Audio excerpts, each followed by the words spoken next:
ನಮಸ್ಕಾರ. ನೀವು ನೋಡ್ತಾ ಇದ್ದೀರಾ ಶ್ರೀ ಮಾರಿಕಾಂಬಾ ಡಿಜಿಟಲ್ ಟಿವಿ. ನಾನು ಶ್ವೇತಾ. ಉತ್ತರ ಕನ್ನಡ ಅಖಂಡ ಜಿಲ್ಲೆಯಾಗಿಯೇ ಇರಬೇಕು. ಯಾವುದೇ ಕಾರಣಕ್ಕೆ ಇದನ್ನು ಒಡೆಯಬಾರದು. ಇಂತಹ ಪ್ರಯತ್ನಕ್ಕೆ ಮುಂದಾದರೆ ರಕ್ತಕ್ರಾಂತಿ ಆಗುತ್ತದೆ ಎಂದು ಕರ್ನಾಟಕ ರಕ್ಷಣಾ ವೇದಿಕೆಯ ಜಿಲ್ಲಾಧ್ಯಕ್ಷ ಭಾಸ್ಕರ್ ಪಟ್ಗಾರ್ ಹೇಳಿದರು. ನಗರದ ಜಿಲ್ಲಾ ಪತ್ರಿಕಾ ಭವನದಲ್ಲಿ ಕರೆದ ಸುದ್ದಿಗೋಷ್ಠಿಯಲ್ಲಿ ಮಾತನಾಡಿ, ಸುಂದರ ಕರಾವಳಿ, ಮಲೆನಾಡು, ಬಯಲು ಸೀಮೆ ಒಳಗೊಂಡ ಪ್ರದೇಶ ಉತ್ತರ ಕನ್ನಡ ಜಿಲ್ಲೆಯಲ್ಲಿ ಮಾತ್ರ ಕಾಣಬಹುದು. ಅಖಂಡವಾಗಿ ಅಭಿವೃದ್ಧಿ ಆಗಬೇಕೆಂಬುದು ನಮ್ಮ ಉದ್ದೇಶವಾಗಿದೆ. ಅನೇಕ ಜಿಲ್ಲಾ ಕಚೇರಿಗಳು ಶಿರಸಿಯಲ್ಲೂ ಇವೆ. ಇಡಿಯಾಗಿ ಜಿಲ್ಲೆ ಇರಬೇಕು, ಅಭಿವೃದ್ಧಿಗೆ ಹಣ ತರಬೇಕಿದೆ. ಅದಕ್ಕೆ ಒತ್ತಾಯ ಮಾಡೋಣ. ಜನವರಿ 7ಕ್ಕೆ ಕಾರವಾರದಲ್ಲಿ ಜಿಲ್ಲಾಧಿಕಾರಿ ಕಚೇರಿಯಲ್ಲಿ ಈ ಬಗ್ಗೆ ಹಕ್ಕೊತ್ತಾಯದ ಮನವಿ ಕೂಡ ನೀಡಲಾಗುತ್ತದೆ ಎಂದ ಅವರು, ಉತ್ತರ ಕನ್ನಡ ಜಿಲ್ಲೆಯನ್ನ ವಿಭಜನೆ ಮಾಡಲು ಹೊರಟಿರುವುದು ರಾಜಕೀಯ ಉದ್ದೇಶದಿಂದ, ರಾಜಕೀಯ ಅಸ್ತಿತ್ವ ಮತ್ತು ಪ್ರಚಾರಕ್ಕಾಗಿ ವಿಭಜನೆ ಮಾಡಲು ಹೊರಟಿದ್ದಾರೆ ಎಂದು ಆರೋಪಿಸಿದರು. ವಿಚಾರ ಅಂತಂದ್ರೆ ನಮ್ಮ ಉತ್ತರ ಕನ್ನಡ ಜಿಲ್ಲೆ ತಮಗೆಲ್ಲ ಗೊತ್ತಿದೆ. ಏನಾದರೂ ಒಂದು ರಾಜ್ಯದಲ್ಲಿ ಒಂದ್ ಕಡೆ ಸುಂದರ ಕರಾವಳಿ ಕೈ ಬೀಸಿ ಬಾ ಕರೆಯುತ್ತಿದೆ. ಉತ್ತರ ಕರ್ನಾಟಕದ ಜಿಲ್ಲೆ ಕಾರವಾರ ಅಂತ ಹೇಳಲಿಕ್ಕೆ, ಸಿರ್ಸಿ, ಸಿದ್ದಾಪುರ, ಹಳಿಯಾಳ್, ಒಂದ್ ಕಡೆ ಮಲೆನಾಡು. ನಮ್ಮ ಕಡೆ ನಾವೆಲ್ಲ ಕುಮಟಾದವ್ರು ಕೇಳಿದ್ರೆ ನೀವು ಯಾವ ಕಡೆ ಇರು ಅಂತ ಕೇಳಿದ್ರೆ ನಾವು ಸಿರ್ಸಿ, ನಮ್ಮ ಜಿಲ್ಲೆ ಬಹಳ ಸ್ವರ್ಗದ ಊರು ಅಂತ ಹೇಳ್ತಾರೆ. ಮಲೆನಾಡು, ಸಿರ್ಸಿ, ಮಾರಿಕಾಂಬಾ ದೇವಸ್ಥಾನ ನಮಗೂ ಬಹಳ ಹೆಮ್ಮೆ. ಘಟ್ಟದ ಕೆಳಗ್ನವ್ರಿಗೆ ನಮ್ಮ ಜಿಲ್ಲೆ ಒಂದಿಗೆ ಸಿರ್ಸಿ ಇದೆ. ಹಾಗೂ ಇನ್ನೊಂದು ಕಡೆ ವಿಶೇಷತೆ ನೋಡಿ, ಒಂದ್ ಕಡೆ ಮಲೆನಾಡು, ಒಂದ್ ಕಡೆ ಕರಾವಳಿ, ಇನ್ನೊಂದು ಕಡೆ ಬಯಲ್ಸೀಮೆ, ಮುಂಡಗೋಡು ಹಾಗೂ ಹಳಿಯಾಳ. ಈ ತರದ ಒಂದು ಪ್ರದೇಶ ಇಡೀ ರಾಜ್ಯದಲ್ಲಿ ಏನಾದರೂ ಒಂದೇ ಕಡೆ ಒಂದು ಜಿಲ್ಲೆಯಲ್ಲಿ ಎಲ್ಲ ರೀತಿಯ ಒಂದು ಸೌಂದರ್ಯ ಸೊಬಗನ್ನ ಸಿಗ್ತದೆ ಅನ್ನೋದನ್ನ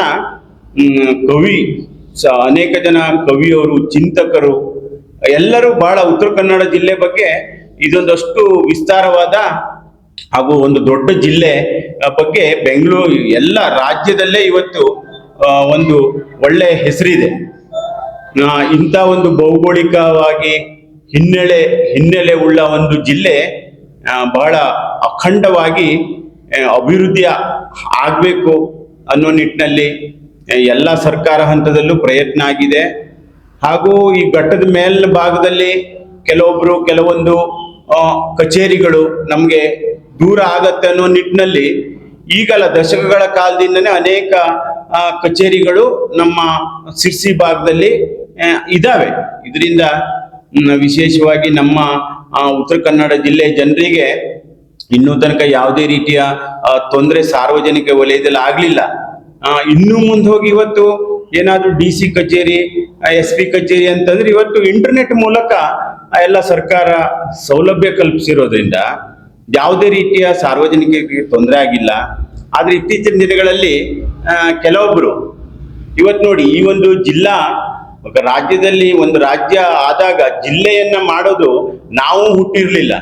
ಅಂತ ಸಂದರ್ಭದಲ್ಲಿ ಸುಮ್ಮನೆ ಮಾಡಿರಲ್ಲ. ಒಂದು ಜಿಲ್ಲೆಯನ್ನ ಎಲ್ಲ ಒಗ್ಗೂಡುವಿಕೆ, ಹೇಗೆ ಮದುವೆ ಮಾಡುವಾಗ ನೀವೆಲ್ಲ ಸೇರಿ ಒಂದು ಕುಟುಂಬ ಸೇರಿರಿ ಅಂತ ಹೇಳಿ ಮಾಡ್ತಾರೆ. ಆದ್ರೆ ಇವತ್ತೆಲ್ಲೋ ಒಂದ್ ಕಡೆಗೆ ನಾನು ಆ ವರ್ಡ್ ಅನ್ನು ಬಳಸ್ಬೇಕಾಗತ್ತೆ. ಕೆಲವೊಬ್ರು ಉತ್ತಮವಾಗಿ ಇದ್ದಂತ ಕುಟುಂಬದಲ್ಲಿ ಡೈವರ್ಸ್ ಕೇಳಕ್ ಹೊರಟಿದ್ದಾರೆ. ನಮ್ಮ ಜಿಲ್ಲೆಗೆ ನೀವು ಡೈವರ್ಸ್ ಕೊಡಿ, ನಾವು ಸಪರೇಟ್ ಆಗ್ತೀವಿ. ಡೈವರ್ಸ್, ಇದು ವಿಭಜನೆ ಅನ್ನೋದನ್ನ ಡೈವರ್ಸ್ ಅಂದ್ರೆ ಎಷ್ಟು ಮುಟ್ಟಾಳತನ ಅಂತಂದ್ರೆ, ಈ ಜಿಲ್ಲೆ ಬಗ್ಗೆ ಅವ್ರಿಗೆ ಮಾಹಿತಿನೇ ಇಲ್ಲ. ಆ ತರ ಡೈವರ್ಸ್ ಅಂದ್ರೆ ವಿಭಜನೆ ಅನ್ನೋ ಮಾತಾಡೋರಿಗೆ ಈ ಜಿಲ್ಲೆ ಬಗ್ಗೆ ಅವ್ರಿಗೆ ಕಿಂಚಿತ್ತು ತಿಳಿದೂ ಇಲ್ಲ, ಜ್ಞಾನನೂ ಇಲ್ಲ. ಮತ್ತೆ ಯಾವುದೇ ರೀತಿಯ ಒಂದು ಸಮಸ್ಯೆಗಳು ಬಂದಾಗ ಅವ್ರ ಧ್ವನಿನೂ ಎತ್ತಿಲ್ಲ. ಅವ್ರಿಗೆ ಇವತ್ತೇನಾಗಿದೆ, ಎಲ್ಲೋ ಒಂದ್ ಕಡೆಗೆ ಅಭಿವೃದ್ಧಿ ಬಗ್ಗೆ ಹೋರಾಟ ಮಾಡಬೇಕು. ಅದು ಬಿಟ್ಟು ಬಿಜೆಪಿಯ ಹುದ್ದೆಯಲ್ಲಿರುವವರು ಈ ಹೇಳಿಕೆ ಮಾಡುವುದು ಸರಿಯಲ್ಲ. 25 ವರ್ಷದಿಂದ ಬಿಜೆಪಿ ಆಡಳಿತದಲ್ಲಿದ್ದದ್ದು ಮರೆತಿರೋ ಹೇಗೋ ಎಂದು ಪ್ರಶ್ನಿಸಿದ ಅವರು, ಜಿಲ್ಲೆ ಇಬ್ಬಾಗ ಮಾಡದೆ ಅಖಂಡತೆ ಬಗ್ಗೆ ಮಾತನಾಡಬೇಕು. ಅಭಿವೃದ್ಧಿ ಬಗ್ಗೆ ಹೋರಾಡಲು ನಾವು ಬರುತ್ತೇವೆ ಎಂದ ಅವರು, ಸ್ವಾರ್ಥಕ್ಕಾಗಿ, ರಾಜಕೀಯಕ್ಕಾಗಿ ಜಿಲ್ಲೆ ಬಲಿ ನೀಡಬಾರದು. ನಮ್ಮ ಜಲ ನೆಲ ಬಳಸಿಕೊಂಡು ಅನ್ಯ ಭಾಷಿಗರು ಹಣ ಮಾಡಲು ಹೊರಟಿದ್ದಾರೆ. ಈ ಬಗ್ಗೆ ಹೋರಾಟ ಮಾಡಲಿ ಎಂದು ಟೀಕಿಸಿದರು.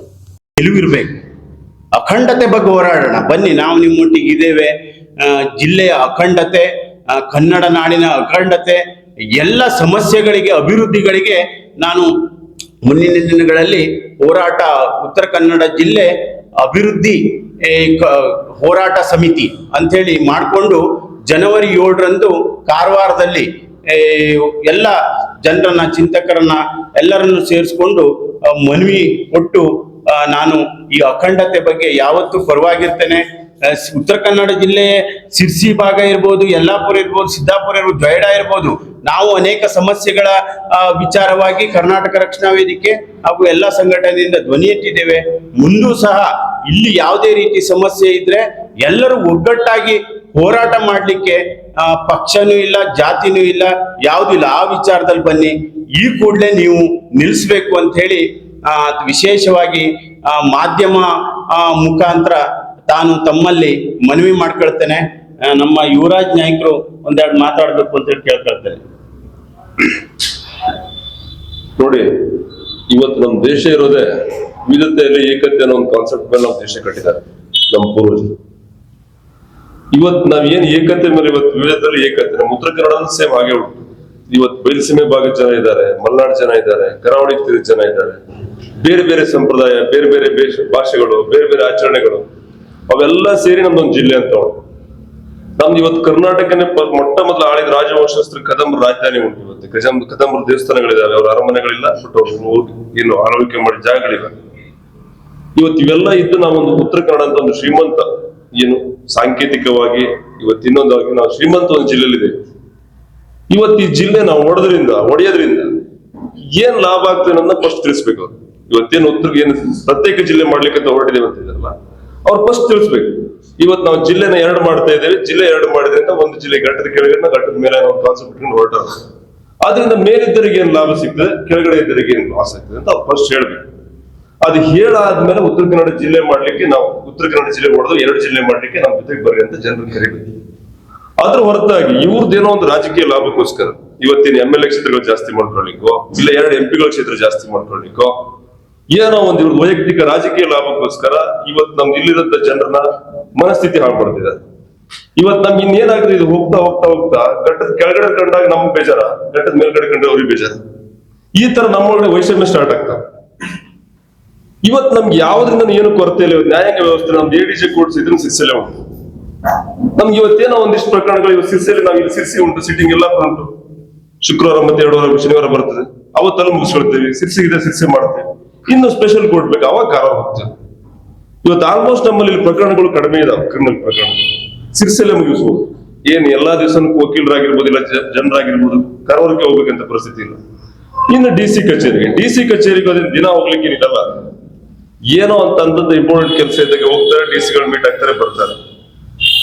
ಇವತ್ತು ಎಲ್ಲಾ ವ್ಯವಸ್ಥೆ ಉಂಟು, ನಮ್ಗೆ ಸಾರಿಗೆ ವ್ಯವಸ್ಥೆ ಉಂಟು, ಎಲ್ಲ ಉಂಟು. ಇವತ್ತೇನು ಹೆದ್ದಾರಿ ಬಗ್ಗೆ ನಡೀತಾ ಉಂಟಲ್ಲ, ನಮ್ಗೇನು ಗಟ್ಟರ ಲಿಂಕ್, ಆ ಹೆದ್ದಾರಿದ ಅಗಲೀಕರಣದ ಬಗ್ಗೆ, ಆವತ್ತು ಏನು ಮಧ್ಯೆ ಒಂದು ಡಿವೈಡರ್ ಹಾಕ್ಲಿಕ್ಕೆ, ಅದ್ರ ಬಗ್ಗೆ ಎಲ್ಲ ಯಾರು ಮಾತಾಡಲಿಲ್ಲ. ಇವತ್ತೇನಿದ್ರೆ ಬರೀ ಜಿಲ್ಲೆ ಹೊಡಿಬೇಕು, 2 ಮಾಡ್ಬೇಕು. ಏನ್ ಹೊಡೆದ್ರಿಂದ ನಮ್ಗೆ ಏನ್ ಲಾಭ ಆಗ್ತದೆ? ಇವತ್ತು ನಮ್ಗೆ ನೋಡ್ರಿ ಸಂಪೂರ್ಣವಾಗಿ ಬೆಂಬಲ ಉಂಟು. ನಮ್ಗೆ ಉತ್ತರ ಕನ್ನಡ ಜಿಲ್ಲೆ ಒಂದೇ ಅಖಂಡವಾಗಿರ್ಬೇಕು. ಇದನ್ನ ಹೊಡಿಲಿಕ್ಕೆ ನಾವು ಬಿಡೋದಿಲ್ಲ. ಇದು ಕಾರಣಾತ್ಮಕ ಹೋರಾಟಕ್ಕೆ ನಾವು ರೆಡಿ ಇದ್ದೇವೆ. ಇಷ್ಟು ಹೇಳಿ ಒಂದ್ಸರಿ ಮಾತಾಡಿ ಮುಗಿಸ್ಬಿಡ್ಲ ಅವರು. ಎಲ್ಲಿ ಬರ್ಬೇಕ್ರಿ ಜಿಲ್ಲೆಯವರು? ಸಿರ್ಸಿಗೆ ಬರ್ಬೇಕಲ್ವ? ನಾವೇನಾದ್ರೂ ಅಬ್ಜೆಕ್ಷನ್ ಮಾಡ್ತೀವ? ಫಾರೆಸ್ಟ್ ಇಲಾಖೆ ಎಲ್ಲಿ ಬರ್ಬೇಕು? ವಾಯುವ KSRTC ಎಲ್ಲಿದೆ? KSRTC ಎಲ್ಲಿದೆ?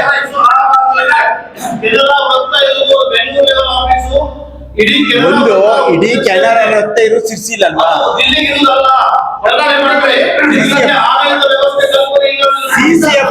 CCF ಇರೋದಿಲ್ಲ.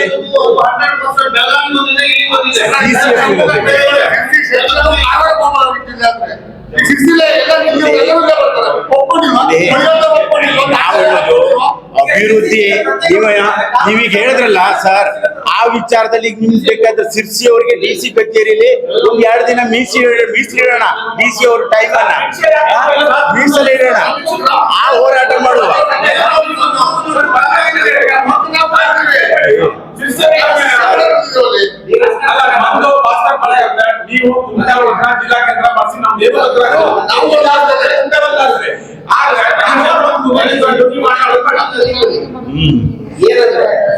ಒಂದು ನೀವು ಈಗ ಈ ಜಿಲ್ಲಾ ವಿಭಜನೆಯ ಹೋರಾಟ ಮಾಡುವವರೆಲ್ಲ ಅಖಂಡ ಜಿಲ್ಲೆ ಮಾತಾಡಬಾರ್ದು ಹೇಳಿ. ಜಿಲ್ಲಾ ವಿಭಜನೆ ಮಾತಾಡಬಾರ್ದು. ಸರ್ ಬನ್ನಿ, ಬನ್ನಿ. ನಮ್ಗೆ ಜಿಲ್ಲಾ ಕೇಂದ್ರ ಬದಲಾಗಬೇಕು. ಇಲ್ಲಿ ಬನ್ನಿ ಸರ್, ಬನ್ನಿ ಸರ್, ಬನ್ನಿ. ನಮ್ಮ MN ನಾಯಕರು ಅಡ್ವೊಕೇಟ್ ಸಿದ್ದಾಪುರ ಬಂದಿದ್ದಾರೆ, ಅವ್ರಿಗೂ ಕೂಡ ಸ್ವಾಗತ. ಸರ್ ನೋಡಿ, ಇದು ಅಖಂಡ ಜಿಲ್ಲೆ, ಹೆಂಗಿದೆ ಹಂಗಿರ್ಲಿ, ಹಾಗೆ ಇರಲಿ, ಹಾಗಿರಲಿ.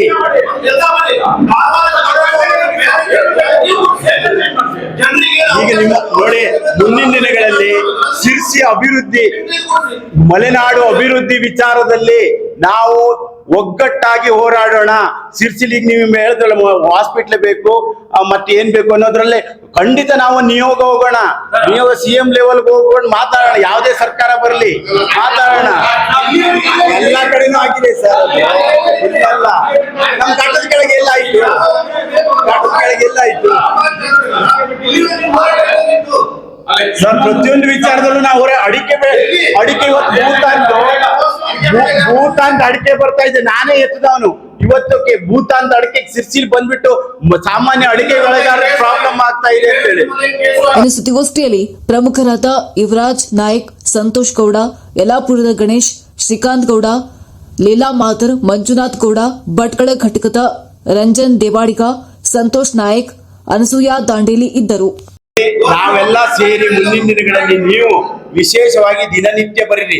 ನಮ್ಮ ಉತ್ತರ ಕನ್ನಡ ಜಿಲ್ಲೆ ಕೇಂದ್ರ ಸರ್ಕಾರದ ಎಲ್ಲ ಉದ್ಯಮಗಳ ಉದ್ಯೋಗ ಅನ್ಯ ಭಾಷಿಕರು, ಅನ್ಯ ರಾಜ್ಯದವರು ಪಾಲಾಗ್ತಾ ಇದೆ, ನೀವು ಹಾಕಿದ್ರಿ. ಅದನ್ನು ದೊಡ್ಡ ಮಟ್ಟದಲ್ಲಿ ಮಾಡಿ ನಮ್ಮ ಶಿರ್ಸಿ ಭಾಗ, ಯಲ್ಲಾಪುರ, ಮುಂಡಗೋಡದವ್ರಿಗೆಲ್ಲ ನೌಕರಿ ಸಿಗ್ತದೆ. ಈಗ ಅಲ್ಲಿ ಚೆನ್ನೈನಲ್ಲಿ ಇರುವಂತ ಥರ್ಮಲ್ ಪ್ಲಾಂಟ್ಗೆ ಅಲ್ಲಿ ಜಿಲ್ಲೆ ಬಿಟ್ಟು ಬೇರೆಯವ್ರು ಕೊಡ್ತಾ ಇಲ್ಲ.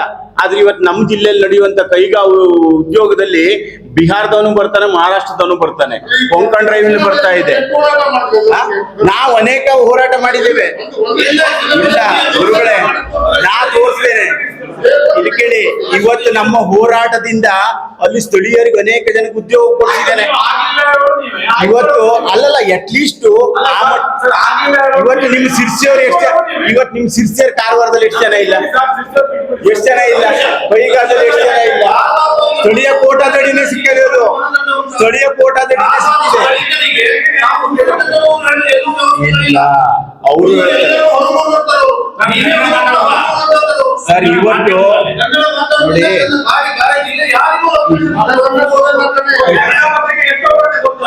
ಕಾರವಾರದಲ್ಲಿ ಇವತ್ತು ಆಗುವಂತ ಕನ್ನಡ ಕಾರ್ಯಕ್ರಮಗಳು, ಕನ್ನಡದ ಬಗ್ಗೆ ಅಭಿಮಾನ ಇರೋದು ಮತ್ತೆ ಎಲ್ಲೂ ಅಲ್ಲ. ಕಾರವಾರ ಗಡಿ ಭಾಗದಲ್ಲಿ ಅದಕ್ಕೆ ನಮ್ಗೆ ಹೇಳಲ್ಲ. ಇಲ್ಲ ನಾ ಮಾಡಿದ್ದೇನೆ ಹೋದ ವರ್ಷ ಕಾಗೋಡು ಬೀಚ್ ಅಲ್ಲಿ ಗಡಿ ಭಾಗದಲ್ಲಿ ಸಂಭ್ರಮ ಮಾಡಿದ್ದೇನೆ. ಕಾರವಾರ ನಮ್ಮ ಜಿಲ್ಲಾ ಕೇಂದ್ರ. ಕಾರವಾರದ 1 ಇಂಚನ್ನು ಯಾವರು ಏನು ಮಾಡ್ಲಿಕ್ಕೆ ಜನ್ಮದಲ್ಲಿ ಆಗದೆ, ಈ ಭೂಮಿ ಇರೋರಿಗೆ ಆಗೋದಿಲ್ಲ. 1 ಇಂಚು ಜಾಗ ಇನ್ನೂ ಗಟ್ಟಿ ಆಗ್ತಾ ಇದೆ. ಜಿಲ್ಲಾ ಕೇಂದ್ರನೂ ಅಲ್ಲೇ. ಈಗ ಇಲ್ಲಿ ಕೇಳಿ ಗುರುಗಳೇ, ಜಿಲ್ಲಾ ಕೇಂದ್ರಕ್ಕೆ ನೀವೇ ಇವತ್ತು ಸಿರ್ಸಿಯವರಲ್ಲ, ಎಷ್ಟು ಜನ ಸಾರ್ವಜನಿಕರಿಗೆ ಹೋಗುವಂತ ಪ್ರಮೇಯನೇ ಇಲ್ಲ. ಎಲ್ಲ ಇವತ್ತು ಹೋದ್ರು ಅಲ್ಲಿ ಹೇಳಿದ್ರೆ ಎಲ್ಲ ಇವತ್ತು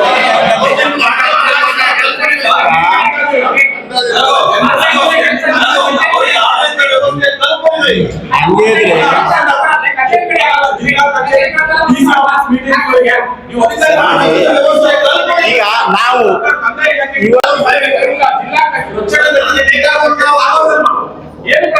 ನೋಡಿ, ಕನ್ನಡ ಕಾಯೋ ಕೆಲಸ ಕನ್ನಡಿಗರ ಕೆಲಸ. ಯಾವುದೇ ರಕ್ಷಣಾ ವೇದಿಕೆ ಅಗ್ರಿಮೆಂಟ್ ಮಾಡಿಕೊಟ್ಟಿಲ್ಲ ಸರ್ಕಾರದೊಟ್ಟಿಗೆ. ನಾವು ಅಗ್ರಿಮೆಂಟ್ ಹೋಲ್ಡರ್ ಅಲ್ಲ.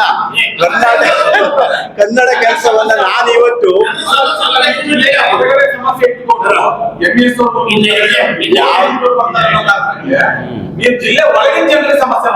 ಇಲ್ಲ ಯಾರಿಗೂ ಸಮಸ್ಯೆ ಇಲ್ಲ ಸರ್.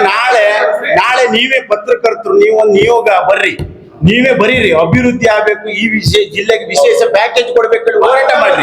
ನಾನ್ ನಿಮ್ಮೊಟ್ಟಿಗೆ ನಿಯೋಗ ಬರ್ರಿ, CM ಮಾತ್ರ ನಾವು ಹೋಗೋಣ. ಅಲ್ಲ, ನೀವು ಬರ್ದಿದ್ದೀರಿ ಸರ್. ಇವತ್ತು ನೀವು ಮಾಡುವಷ್ಟು ಪ್ರಯತ್ನ, ನೀವು ಮಾಡುವಷ್ಟು ಪ್ರಯತ್ನ ಮತ್ತೆ ಈ ಜಿಲ್ಲೆಯಲ್ಲಿ ಯಾರು ಮಾಡ್ತಾ ಇಲ್ಲ. ಇವತ್ತು ಮಾಡೋದಕ್ಕೆ ಸ್ಪಂದನೆನೂ ಸಿಗ್ತಾ ಇಲ್ಲ ಜನ. ಅಲ್ಲಲ್ಲ, ನೀವು ಇನ್ನಷ್ಟು ಬರೀತಾ ಇದ್ದೀರಿ. ಈಗ ನೀವು ನೋಡಿ ಸರ್, ಕಾರವಾರ ಗಡಿ ಭಾಗ, ಕಾರವಾರ ಗಡಿ ಭಾಗ, ಕಾರವಾರ ಗಡಿ ಭಾಗ. ಕಾರವಾರದಲ್ಲಿ ನೀವೆಲ್ಲ ಸರಿಯಾಗಿ ಹೋರಾಟ ಮಾಡ್ತಾರೆ. ನಾವು ನೀವು ಇವರೆಲ್ಲ ಸೇರ್ಕೊಂಡು ಹೋರಾಟ ಮಾಡ್ರೆ ಸೀಬೋರ್ಡು ನೌಕಾನೆಲೆಯಲ್ಲಿ ಲಕ್ಷಾಂತರ ಜನ ಉದ್ಯೋಗದವ್ರು ಹೊರಗಡೆ ಇದ್ದಾರೆ. ನಮ್ಮ ಸಿರ್ಸಿಯವರು ಪಾಲ್ದಾರರಾಗ್ತೀರಿ.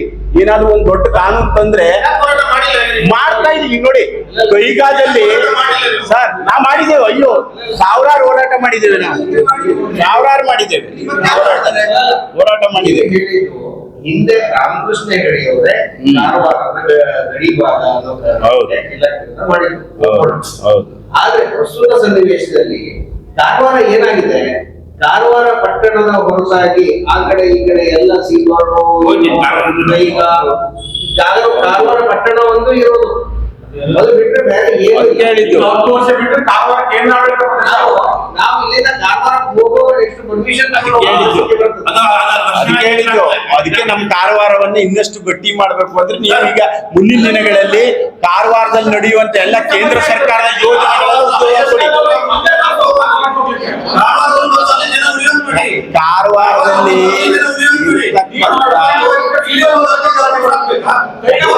ಕಾರವಾರದಲ್ಲಿ ಇರ್ತಕ್ಕಂಥ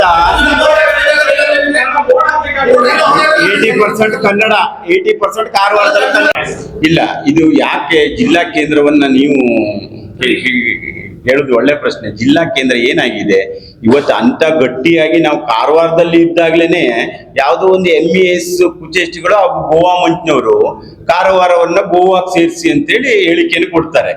ಇವತ್ತು ಗಡಿ ಭಾಗ, ಇವತ್ತು ಸುವರ್ಣಸೌಧ ಯಾಕೆ ಮಾಡಿದ್ರು ಬೆಳಗಾವಿಲಿ? ಇದೇ ಗಡಿ ತಂಟೆಗೆ ಯಾರು ಬರಬಾರ್ದು. ನಮ್ಮ ಜಿಲ್ಲೆನೂ ದೊಡ್ಡ ಇರೋದಕ್ಕೆ ಮಾಡಿರೋ ಸರ್ಕಾರ ಸುಮ್ಮನೆ ಮಾಡಿಲ್ಲ.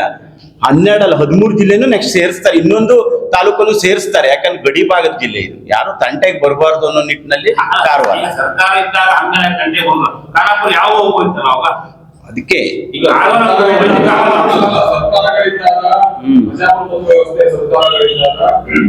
ಏನು ಸಮಸ್ಯೆ ಆಗೋದಿಲ್ಲ. ನೆಲ ಜಲ ಭಾಷೆಯ ಸಂರಕ್ಷಣೆ ಮತ್ತು ಮೂಲಭೂತ ಸೌಲಭ್ಯ ಕೊಡಬೇಕಾದ್ರೆ ಸರ್ಕಾರದ ಆದ್ಯತೆ ಹಂತದಲ್ಲಿ ಯಾವ ಸರ್ಕಾರ ಎದುರು ಮಾಡಬೇಕು? ಕಾಂಗ್ರೆಸ್, ಬಿಜೆಪಿ, JDS ನಾಳೆ ನೀವೇ MLA ಕುಮಟಾದಿಂದ ಅದೇ ಮಾಡ್ತಾರೆ. ಅವರಲ್ಲಿ ಎಂತ ಕುಮಟಕ್ಕೆ ಒಂದು ಅನುದಾನಗಳು ಜಾಸ್ತಿ ಬರ್ತದೆ. ನೋಡಿ ಸರ್, ಈಗ ನೀವಾಯ್ತು ನಾಳೆ ಕುಮಟದಲ್ಲೇ ಮಾಡಿದ್ರೆ ಹೊಳಿಯಾಡದಲ್ಲಿ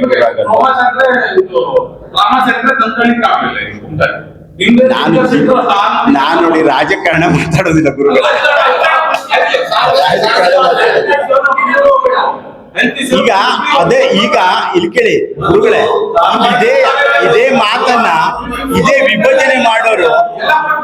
ವಿಭಜನೆ ಮಾಡೋರು ಒಂದು ಆಸ್ಪತ್ರೆ ವಿಚಾರದಲ್ಲಿ ಹೋರಾಟ ಮಾಡಿದ್ರು. ಯಾಕೆ ಅಷ್ಟಕ್ಕೆ ನಿಲ್ಸ್ತಾರೆ ಹೋರಾಟವನ್ನ? ಯಾಕೆ ಮುಂದೆ ತಗೊಂಡು ಹೋಗುದಿಲ್ಲ? ವಿಭಜನೆ ಅಂತೇಳಿ ಈಗ ಏನ್ ಸ್ಟೇಟ್ಮೆಂಟ್ ಕೊಟ್ರಲ್ಲ, ಎಷ್ಟೊಂದು ಜನ ಅಲ್ಲಿ ಮಾಡ್ತಾ ಇದ್ರು, ಅವ್ರ ವಿರುದ್ಧವಾಗಿ ಇವ್ರು ಮಾಡಿದ್ರು.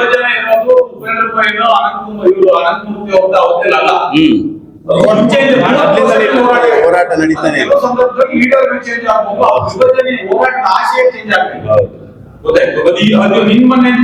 ಹೌದು, ಮೊದಲಿನ ದಶಕಗಳ ಕಾಲದಿಂದ ಹೌದು. ಇಲ್ಲಿ 2 ಪ್ರಶ್ನೆ ಬಂದಿದೆ. ಒಂದು, ಈಗ ದಕ್ಷಿಣ ಕನ್ನಡ ಮತ್ತು ಉಡುಪಿ ವಿಭಜನೆ ಅಲ್ಲಿ ಇಲ್ಲಿ ಪ್ರಸ್ತಾಪವಾದ ವಿಷಯ. 17 ಜಿಲ್ಲೆ ವಿಭಜನೆ ಆಗಿ 2 ಜಿಲ್ಲೆ ಅಭಿವೃದ್ಧಿ ಅಂತ ನಾನು ಹೇಳೋದು. ಈಗ ಈ ವಿಶೇಷವಾಗಿ ಹೇಳ್ಬೇಕು ಅಂತಂದ್ರೆ ಇವರು ವಿಭಜನೆಯನ್ನ ಕೇಳೋರು ಯಾರೇ ಇರ್ಬೋದು, ರಾಜಕೀಯವಾಗಿ ಇವತ್ತು ನಮ್ಮ ಜಿಲ್ಲೆಯನ್ನ ಆಳದಂತವ್ರು ಹೆಚ್ಚಿನ ಪರ್ಸೆಂಟೇಜ್ ನಮ್ಮ ಘಟದ ಮೇಲ್ನರ್ಗೆ ಸಿಕ್ಕಿದೆ, ಬಿಟ್ರೆ ಘಟದ ಕೆಳಗಿನ ಸಿಕ್ಕಿಲ್ಲ. ಆ ರೀತಿಯ ಹೋರಾಟದ ಮನೋಭಾವನೆ ಘಟದ ಮೇಲಿರುವ ರಾಜಕಾರಣಿಗಳಿಗೆ ಇದ್ದಿದ್ರೆ ಅವ್ರು ಯಾವಾಗ್ಲೂ ಇಲ್ಲಿ ಮೆಡಿಕಲ್ ಕಾಲೇಜ್ ತರಬಹುದಿತ್ತು. ಆದ್ರೂ ಇವತ್ತು ಸಿರ್ಸಿ ಭಾಗಕ್ಕೆ ಸರ್ಕಾರ ಕೊಟ್ಟಿದೆ, ದೊಡ್ಡ ಆಸ್ಪತ್ರೆ ಕೊಟ್ಟಿದೆ. ನಮ್ಮ ಘಟದ ಕೆಳಗಿನ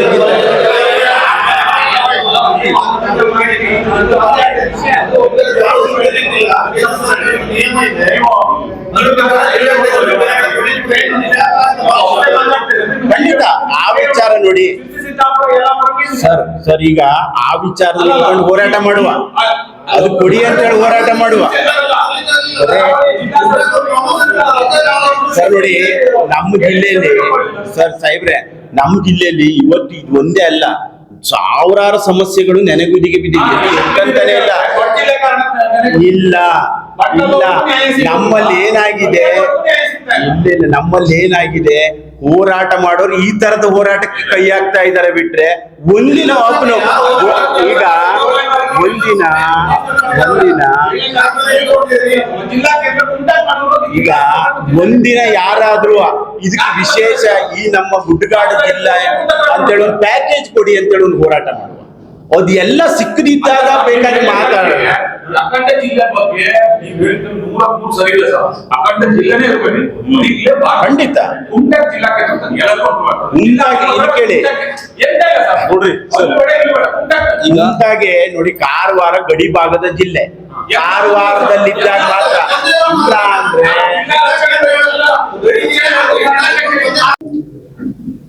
ಇಲ್ಲ ಇಲ್ಲ ಇದಕ್ಕೆ ಈ ಮೇಲೆ ಇರುವಂತ ಎಲ್ಲ ನನ್ನ ಗಣ್ಯಮಾನ್ಯರಿಗೆ ನಮಸ್ಕರಿಸ್ತಾ, ಪತ್ರಕರ್ತ ಮಿತ್ರರಿಗೂ ಕೂಡ ನಮಸ್ಕರಿಸ್ತಾ. ಇವತ್ತು ನಮ್ಮ ಜಿಲ್ಲೆಯಲ್ಲಿ ಏನು ಇವು ಒಂದು ಬ್ಯಾಡಾಗಿದ್ದ ವಿಚಾರವನ್ನು ತಗೊಂಡು ಹೊಡಿಲಿಕ್ಕೆ ಕಾರಣ ಮಾಡ್ತಾ ಇದ್ದಾರೆ ಅಂದ್ರೆ ಅದು ಮಾಡ್ಲಿಕ್ಕೆ ನಾವು ಬಿಡಬಾರ್ದು. ಇದು ಮಾಡ್ತೀವಪ್ಪ ಅಂತಂದ್ರೂ ನಮ್ಮ ಕರವೇ ಇದ್ರ ಕಡೆ ನಾವು ಉಗ್ರವಾದ ಹೋರಾಟವನ್ನು ಮಾಡ್ಲಿಕ್ಕೂ ಕೂಡ ರೆಡಿ ಇದ್ದೇವೆ. ನಮ್ಮ ಉತ್ತರ ಕನ್ನಡ ಜಿಲ್ಲಾ ಯಾವ ತರ ಇದೆ, ಮೊದ್ಲಿದ ಯಾವ ತರ ಬೆಳೀತಾ ಇದೆ ಅದೇ ತರ ಬೆಳಿಬೇಕು. ಯಾಕ ಪ್ರವಾಸಿ ಒಂದು ಮಂದಿರ ಇದ್ದಂಗೆ ನಮ್ಮ ಉತ್ತರ ಕನ್ನಡ ಜಿಲ್ಲೆ ಅಂದ್ರೆ. ಆ ವಿಚಾರದಲ್ಲಿ ನಾ ಹೇಳ್ಬೇಕಂತಂದ್ರೆ ಮುಂದೆ ಯಾವ್ದು ಕೂಡ ಇದನ್ನಾಗಬಾರ್ದು, ಹೊಡಿಬಾರ್ದು ಅನ್ನೋವಂತ ವಿಚಾರವನ್ನು ಏನ್ ತಗೊಂಡ್ಬಂದಿಟ್ಟಿದ್ದಾರೆ ಅದ ಮುಂದಿನ ದಿನದಲ್ಲಿ ಹೊಡಿಬಾರ್ದು. ನಮಸ್ಕಾರ. ವಿಶೇಷವಾಗಿ ಇನ್ನೂ ಒಂದು ಹೆಜ್ಜೆ ಮುಂದೆ ಹೋಗ್ಬೇಕು ಅಂತಂದ್ರೆ ನಮ್ ಜಿಲ್ಲೆ ಇದು ಗಡಿಭಾಗದ ಜಿಲ್ಲೆ. ಇವತ್ತು ಕಾರವಾರ ಇರ್ಬೋದು, ನಮ್ದು ಜೊಯ್ಡಾ ಇರ್ಬೋದು, ಇವತ್ತು ಗಡಿಭಾಗ. ಈ ಜಿಲ್ಲೆ ಗಡಿಭಾಗ ಜಿಲ್ಲೆ ಅಂತಂದ್ರೆ ಇನ್ನಷ್ಟು ನಮ್ಗೆ ತಾಲೂಕುಗಳು ಹೆಚ್ಚಬೇಕು ಹೊರತು 12 ಅಲ್ಲ 13 ಕೊಟ್ರು ನಮ್ಗೆ ಬೇಕು. ಕಿತ್ತೂರು ಖಾನಾಪುರನು ನಮ್ ಕಡೆ ತಗೊಂಡ್ರು ನಾವು ನಮ್ ಖುಷಿ. ಯಾಕಂದ್ರೆ ಯಾರೋ ಒಬ್ರು ಮುಂದಿನ ದಿನಗಳಲ್ಲಿ ಇದಂತಂದಾಗ ಯಾರೋ MES ಗೋವಾ ಮಂಚು ಇವರೆಲ್ಲ ನಮ್ಮ ತಂಟೆಗೆ ಬರಬಾರ್ದು. ಯಾಕಂದ್ರೆ ಕನ್ನಡಿಗರು ಗಟ್ಟಿ ಆದಾಗ ಅವರೆಲ್ಲ ಮಾತು ಆಡೋದಿಲ್ಲ ಅಲ್ಲ, ಅದು 1 ಇಂಚು ಕದಲಕ್ಕೂ ಬಿಡೋದಿಲ್ಲ. ಇವತ್ತು ಸಹ ಈ ಜಿಲ್ಲಾ ವಿಭಜನೆ ಮಾತಾಡೋರ್ಗೆ ನೇರವಾಗಿ ಉತ್ತರ ಕೊಡ್ತೇನೆ. ನೀವು ಇನ್ನು ಮುಂದೆ ಮಾತಾಡಿದ್ರೆ ಎಂತ ರಕ್ತ ಕ್ರಾಂತಿ ಹೋರಾಟಕ್ಕೂ ಜಿಲ್ಲೆಯ ಜನರೊಟ್ಟಿಗೆ ನಾನು ಸಜ್ಜಾಗ್ಬೇಕಾಗ್ತದೆ. ದಯವಿಟ್ಟು ಹಿಂದೆ ನಿಲ್ಲಿಸಿ. ನೀವು ಅಭಿವೃದ್ಧಿ ಮಾಡೋದ ಅಭಿವೃದ್ಧಿ ಇವತ್ತು ಘಟ್ಟದ ಮೇಲೆ ಸಾಕಷ್ಟು ಉದ್ಯಮಗಳಿದಾವೆ. ಇವತ್ತು ವೆಸ್ಟ್ ಕಾಸ್ಟ್ ಪೇಪರ್ ಮಿಲ್ಲು, ನಮ್ ಸೀ ಬೋರ್ಡ್, ನೌಕಾನೆಲೆ, ಎಷ್ಟು ಜನ ಉದ್ಯೋಗಗಳು ಯಾರು ಪಾಲಾಗ್ತಾ ಇದಾವೆ? 80% ಜನ ಅನ್ಯ ಭಾಷಿಕರ ಪಾಲಾಗ್ತಾ ಇದಾವೆ, ಯಾವ್ದೋ ಹೊರ ರಾಜ್ಯದ ಪಾಲಾಗ್ತಾ ಇದಾವೆ. ಅದ್ರ ವಿಚಾರ ಮಾತಾಡಿ ನೀವು. ಇವತ್ತು ನಿಮ್ ಸಿರ್ಸಿ ಘಟ್ಟದ ಮೇಲೆನೆ ಯಾರೋ ಒಬ್ಬ ಮಾರ್ವಾಡಿ ಬಂದು ಇಲ್ಲಿ ಉದ್ಯಮನ ಮಾಡ್ತಾ ಇದಾರೆ. ಇವ್ರು ಮಾತಾಡ್ತಾರ, ತಾಕತ್ತಿದ್ರೆ ಮಾತಾಡ್ಲಿ ನೋಡೋಣ ಅವ್ರ ವಿರುದ್ಧ. ಸಿರ್ಸಿಲ್ ಮಾತಾಡ್ಲಿ. ಅನ್ಯ ಭಾಷಿಕರ ಹಾವಳಿಗೆ 80% ಇವತ್ತು ಕಾರ್ಮಿಕ ವಲಯದಲ್ಲೂ ಬಂದಿದೆ. ಅವ್ರ ವಿರುದ್ಧ ಮಾತಾಡ್ಲಿ ನೋಡೋಣ. ಇವರು ಅನ್ಯ ಭಾಷಿಕರು ಇವತ್ತು ನಮ್ಗೆಲ್ಲ ಇಲ್ಲಿ ವ್ಯವಹಾರ ವಹಿವಾಟಲ್ಲೆಲ್ಲ ತೊಂದರೆ ಕೊಡ್ತಾ ಇದ್ದಾರೆ. ನಮ್ಮ ನೆಲ ಜಲ ಬಳಸ್ಕೊಂಡು ಅವ್ರು ಹಣ ಮಾಡ್ತಾ ಇದ್ದಾರೆ ಅಂತ ಹೇಳೋದನ್ನ ಒಂದಿನ ಮಾತಾಡ್ಲಿ ನೋಡೋಣ. ಅನ್ಯ ಭಾಷಿಕರ ವಿರುದ್ಧ ಇವರು ಅಂತ ವಿಚಾರವನ್ನ ತಾಕತ್ತಿದ್ರು ಧ್ವನಿ ಎತ್ತಲಿ. ಇವತ್ತು ಯಾರೋ ಮಾರ್ವಾಡಿಗಳು ಹಿಂದಿಗಳು ಬಂದ್ಬಿಟ್ಟು ಇಲ್ಲಿ ಪ್ರತಿಯೊಂದು ರಂಗದಲ್ಲೂ ಇವತ್ತು ದುಡ್ಡು ಮಾಡ್ಕೊಂತ ಇದ್ದಾರೆ. ಇವತ್ತು ಜಾಗ ನಮ್ದು, ವ್ಯವಹಾರ ಮಾಡೋರು ನಮ್ದು. ಅಂತ ವಿಚಾರಕ್ಕೆ ಅವರು ಜಿಲ್ಲಾ ವಿಭಜನೆ ಮಾಡೋರು ಹೋರಾಟಕ್ಕೆ ಬರ್ರಿ, ನಾನು ಅವ್ರೊಟ್ಟಿಗೆ ಇರ್ತೇನೆ. ಅದು ಬಿಟ್ಟುಕೊಂಡು ತಮ್ಮ ಬೇಳೆ ಬೇಯಿಸ್ಕೊಳ್ಳೋದ್ರ ಸಲುವಾಗಿ ಜಿಲ್ಲಾ ವಿಭಜನೆ ಮಾತಾಡಿದ್ರೆ ನಿಮ್ಗೆ ಜನವರಿ 7ಕ್ಕೆ ತಕ್ಕ ಉತ್ತರ ಕೊಡ್ತೇನೆ. ದಯವಿಟ್ಟು ವಿಭಜನೆ ಅಸಾಧ್ಯ. ಅಖಂಡ ಜಿಲ್ಲೆ, ಉತ್ತರ ಕನ್ನಡ ಜಿಲ್ಲೆ ಅಖಂಡವಾದುದು. ಈ ವಿಚಾರದಲ್ಲಿ ಮಾನ್ಯ ಎಲ್ಲರಿಗೂ ಗೊತ್ತು. ಇದು ಅಖಂಡತೆ ಬಗ್ಗೆ ಯಾರು ಮಾತಾಡೋದಿಲ್ಲ. ಇದು ಏಕೈಕ ಜಿಲ್ಲೆ. ಇವತ್ತು ನಮ್ಮ ಈ ಭಾಗದಲ್ಲಿ ನೋಡಿ ದಾಂಡೇಲಿಯವರು ಬಂದಿದ್ದಾರೆ. ಅವರು ಹೇಳ್ತಾರೆ ನಮ್ಗೆ ಕಾರವಾರದಲ್ಲಿ ಫಸ್ಟ್ ಈ ಜಿಲ್ಲೆ ಫಸ್ಟ್ ಉದ್ಧಾರ ಆಗ್ಲಿ, ಈ ಜಿಲ್ಲೆ ಅಭಿವೃದ್ಧಿ ಆಗ್ಲಿ, ಆಮೇಲೆ ಬೇರೆ ಮಾತಾಡೋಣ. ಫಸ್ಟ್ ಈ ಜಿಲ್ಲೆ ಅಭಿವೃದ್ಧಿ ಬಗ್ಗೆ ಮಾತಾಡದೆ ವಿಭಜನೆ ಬಗ್ಗೆ ಮಾತಾಡಿ ಪ್ರಚಾರ ಗಿಟ್ಸ್ಕೊಳ್ಳುವಂಥವ್ರಿಗೆ ದಯವಿಟ್ಟು ನಾನು ಎಚ್ಚರಿಕೆ ಕೊಡ್ತೇನೆ. ನೀವು ಈ ಕೂಡಲೇ ನಿಲ್ಲಿಸ್ಬೇಕು. ಇಲ್ಲ ಅಂತಂದ್ರೆ ನಿಮ್ಮ 80% ನಿಮ್ ಘಟ್ಟದ ಮೇಲೆ ಜನರೇ ನಿಮ್ಮನ್ನು ತಿರಸ್ಕಾರ ಮಾಡ್ತಾ ಇದ್ದಾರೆ. ಯಾರು ಹಳಿಯಾಳದವ್ರು ಇವ್ರನ್ನ ಒಪ್ಕೊಳ್ತಾರ? ಎಲ್ಲೂ ಒಪ್ಕೊಳ್ಳೋಕ್ ಸಾಧ್ಯನೇ ಇಲ್ಲ. ಯಾವುದೋ ಒಂದು ಜಿಲ್ಲೆಗೆ 1 ತಾಲೂಕು 2 ತಾಲೂಕಲ್ಲಿ 2 ರಚನೆ ಸಂಘಟನೆ ಸಮಿತಿಗಳು ಅಂದ್ರೆ ಎಲ್ಲ ಜನಗಳು ಪ್ರೀತಿ ವಿಶ್ವಾಸ ಸೌಹಾರ್ದದಿಂದ ಬಂದಿದ್ದಾರೆ. ನಾವು ಹಾಗೆ ನಮ್ಮ ಅಖಂಡವಾಗಿ